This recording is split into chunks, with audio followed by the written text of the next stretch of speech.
Todo para ustedes. Ya.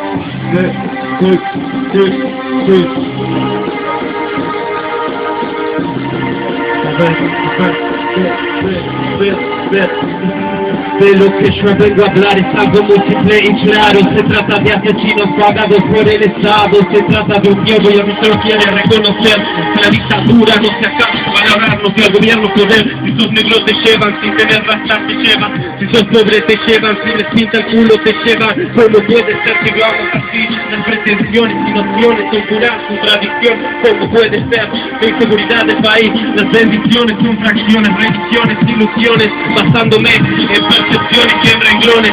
Aquí hace contemporáneo directo en mis canciones. De tus canciones las picantes, ¿cómo puedes que no lo digas así canto? Por tu lado, al video, que son aquí en la esquina. Un celular se duplica, se lo lleven ahí arriba. Se suban a un pato, lo dejen quebrado, aplicando la extorsión, dejándolo colgado. Entonces digo, ¿qué es lo que pasa en el suplico? ¿Qué es lo que pasa en la revolución de la sociedad del pito? Entonces así, ¿qué es lo que pasa? Lo suplico, cuando veo así, a mi perro es un convicto, un preso en la esquina, un preso en una calle, en los pasillos a veces venden siendo traficantes, explican lo que pasa, explicando y entienden lo que pasa en su casa. ¿Qué mierda pasa? ¿Qué es lo que pasa?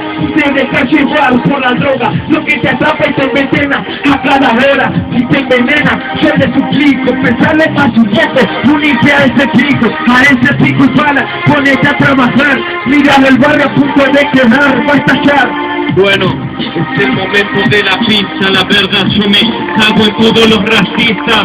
Hip hop underground, siempre sonando aquí, destronando las mentes. De a poco estamos respetando, hermano, amando nuestra forma de vivir, por eso lo hacemos. Nos llevamos el movimiento 100% rapero.